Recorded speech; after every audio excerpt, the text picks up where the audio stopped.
실제로 어린이 기호식품인 빵류에는 트랜스 지방이 얼마나 들어있을까? 우린 유통 중인 빵류 5가지를 무작위로 수거해 성분 분석을 의뢰했다. 제품을 용매에 녹여 지방을 추출한 뒤 그중 트랜스 지방이 몇 그램이나 들어있는지 분석하는 과정을 거친다. 한국식품연구원에서 보내온 분석 결과다. 총 5개 제품 중 3개에서 트랜스 지방이 나왔는데 케이크는 100g당 0.5g, 페스츄리와 러스크는 100g당 0.7g이 포함되어 있었다. 하루에 이제 이게 빵이나 뭐 케이크 이런 걸 먹을 때 이게 이제 뭐 한 개 이렇게 먹고 끝나는 게 아니고 여러 개 먹기 때문에 그게 누적이 될 수 있잖아요. 일부 제품에서 이제 트랜스지방산이 나왔잖아요. 그래서 그게 예상외로 좀 나왔기 때문에 이런 음식을 그렇게 이제 많이 섭취하기보다는 좀 적게 섭취하는 게 아무래도 건강에 좋다고 생각을 합니다. 트랜스 지방의 표기에서 알아두어야 할 것은 바로 0g 표시다. 식품위생법상 트랜스 지방 0.2g 이하는 0g으로 표시하고 있는 상황이다. 트랜스 지방이라고 하는 것이 워낙 적은 양이 포함되어 있다 보니까 그것들을 정확하게 분석하기가 기기적으로는 현재 큰 문제가 없는데 이 추출이 어렵습니다. 그래서 그 추출하는 과정에서 손실이 발생할 수도 있고 그런 것들을 종합적으로 감안했을 때 저희가 그 정도 수치 이하에서는 0이라고 해야 된다라고 그걸 줬던 거죠. 좋아하는 초코우유지요. 이것도 트랜스 지방이 없다고 0g이라고 돼 있어서 다른 초코우유 말고 꼭 이거를 사서 먹이는 편이거든요. 소비자들도 0g 표시에 대해 알고 있을까? 0.2g 이하면 0으로 표시가 가능하게끔 법적으로 이렇게 돼 있다고 그러더라고요. 아, 그래요? 그러니까 0으로 표시가 됐다고 하더라도 없는 게 아니네요, 그러면? 네.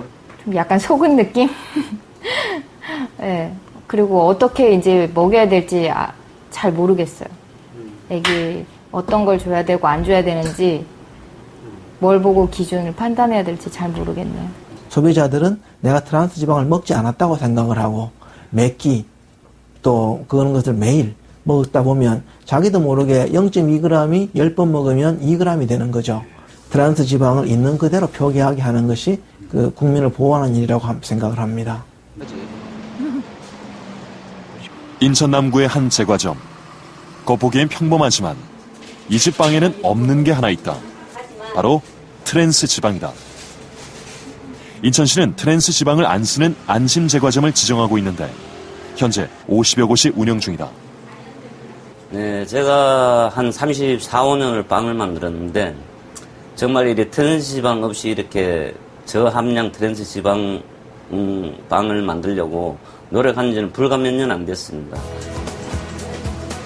30여 년간 써온 마가린을 포기하면서 엄청난 문제들이 발생했다. 고소한 맛을 대신하기 위해 견과류를 넣었더니 재료비가 올라갔다. 마가린이 안 들어간 빵은 하루만 지나도 푸석푸석해져서 당일 안 팔린 빵은 모두 버려야 했다. 무엇보다 심각한 문제는 마가린 빵처럼 부드러운 식감을 낼 수 없다는 점이었다. 과연 이런 거친 빵을 손님들이 사갈지 처음엔 고민도 많았다고 한다. 점점 만들다 보니까 소비자분들께서 트랜스 지방이 없는 제품을 덜 부드러워도 트랜스 지방이 없는 제품을 찾게 되더라고요. 결국 소비자들은 현명했다. 지금 당장 입의 부드러운 맛보다는 거칠고 딱딱해도 건강한 음식을 택했다. 우리나라도 미국처럼 이제 장기적으로 조만간 이 트랜스 지방을 퇴출을 해야 된다고 생각을 하고요. 그러면은 그에 대한 대체품을 개발하든지 아니면은 그 트랜스 지방을 먹지 않아도 되는 그런 국민들의 홍보, 교육 이런 것들이 필요하다고 봅니다. 우리가 눈에 안 보이게 학교 앞, 또 시장 주변 이런 데 있는 다양한 트랜스 지방에 대한 국내 데이터가 아직 없습니다. 또 그런데 우리 청소년이나 성인들이 아직까지 많이 노출되고 있는 것으로 추정이 되고 있기 때문에 이에 대한 규제나 단속 또 이걸 또 관리할 수 있는 정책적인 대안이 지금 필요한 시기라고 저는 생각합니다. 동맥경화 진단을 받았던 정우영 씨를 일주일 만에 다시 만났다. 그 사이 정우영 씨에겐 새로운 습관이 생겼다. 승강기도 편하게 있는데 왜 굳이 계단으로 이렇게 올라가세요? 운동할 시간이 없으니까 그냥 왔다 갔다 하면서 운동 겸사겸사 해서요. 반찬 이거 뭐 밥상에는 더 큰 변화가 있었다. 배달치킨과 반주 대신 현미밥과 채식으로 차려진 저녁 밥상. 혈관 나이가 60대라는 말에 놀란 가족들이 모두 합심해서 식단을 바꾼 것이다.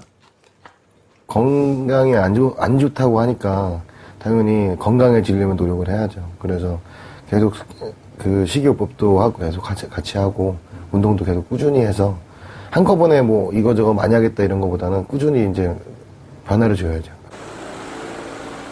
같은 이번 기회에 3주 만에 다시 병원을 찾아온 정우영 씨. 특히 밖에서는 그 사이 2kg을 감량했고 배달 음식과 술을 끊었고 매일 30분씩 운동을 했다. 그 사이 어떤 변화가 생겼을까? 생활 습관을 바꾼 지 3주 만에 좋은 콜레스테롤인 HDL은 약간 증가하고 나쁜 콜레스테롤인 LDL은 큰 폭으로 떨어졌다. 더 좋은 거는 좋은 콜레스테롤 HDL이 41에서 44로 올랐어요. 3밖에 안 올랐지만 굉장히 의미가 있는 거거든요.